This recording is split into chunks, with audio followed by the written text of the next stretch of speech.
chứ nghe. Đây nó kìa.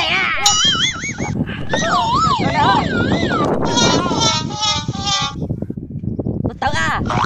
Wow. Đó là. Nó xả một cây à.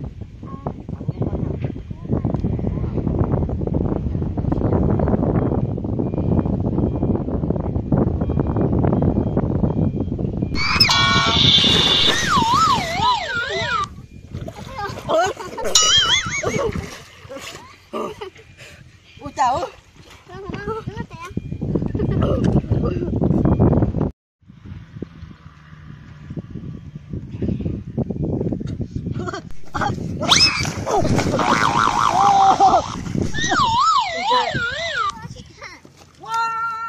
Để tuyệt.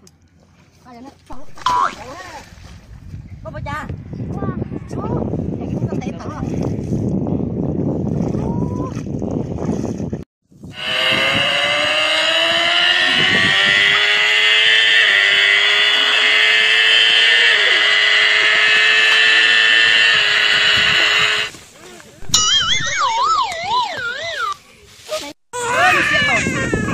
Nhỏ nó là đặt cái nó dùng loại ta dùng tôi đi tôi nữa là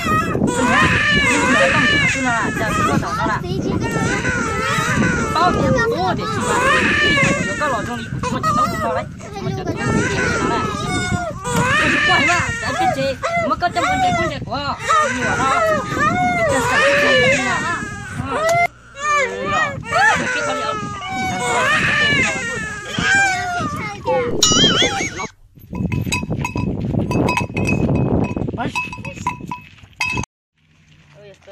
tính là chỉ mua để chỉ để sống luôn hay sao lại cái này nó tôi nó đi đó rồi chú ta có cái chứ lọ cái gì lôi phi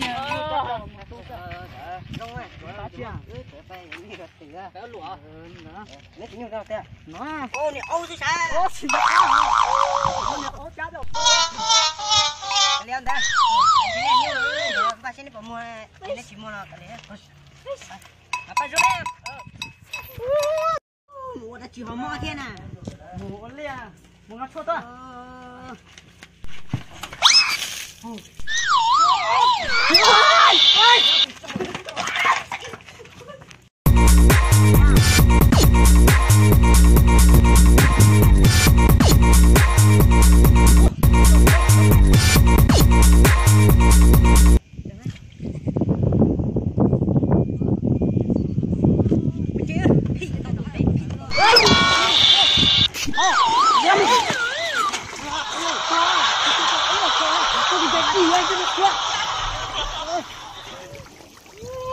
Bố cha chị ua đấy là cô không biết tại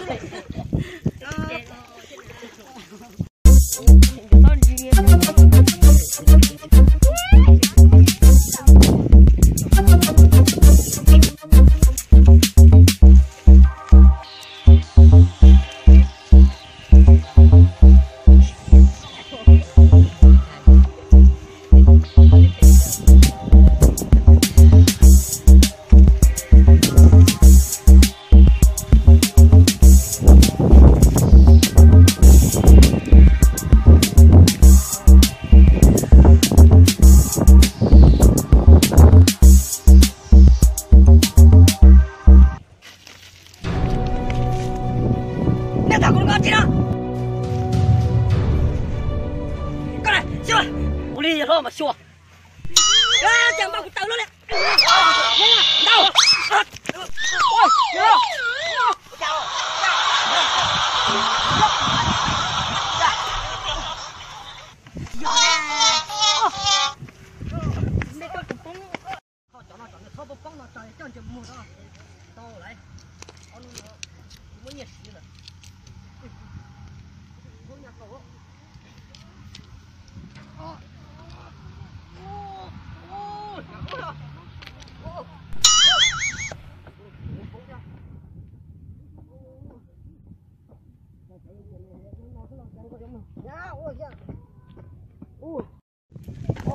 nhà tao phải chặt tao nè.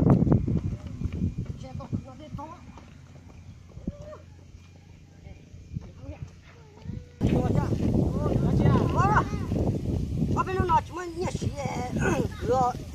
mua lấy một cha.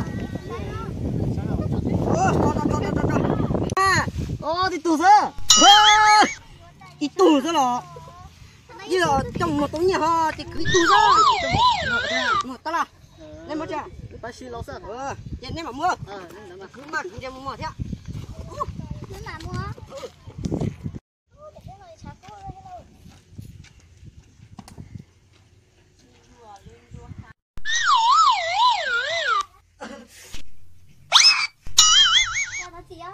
Ồ.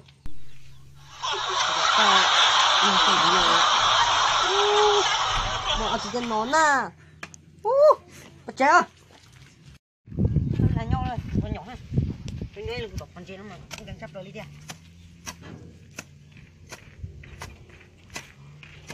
Chả có ảnh thôi, chị đôi à. Nó nè.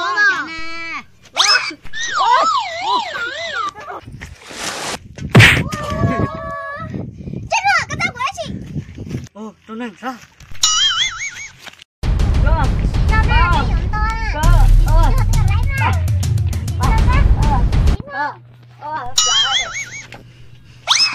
Ôi cha, Số xe luôn này.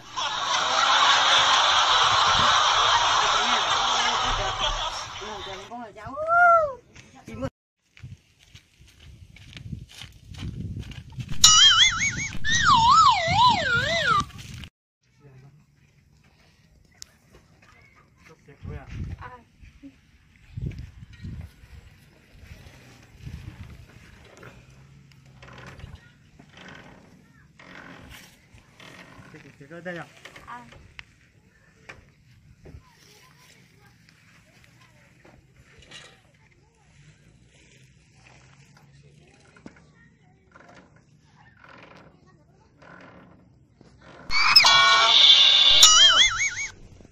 Có bố cha.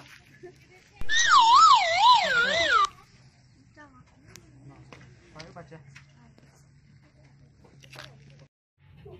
Nó mỏ cái gì không? Rồi. Thật cái này là chả tớ xin mua đây. Ôi luôn chơi rồi.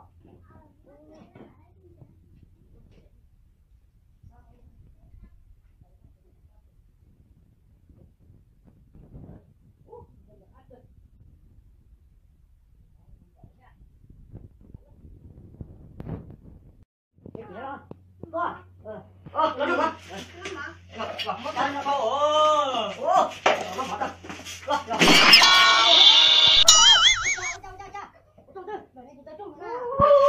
Tập trung lại chút tiền nó có chuyện ăn gì thế rồi. Bỏ cho tao cái này. Bỏ tao ư. Trời ơi trời. Giờ muốn chơi nó ta cái này, bỏ tao không?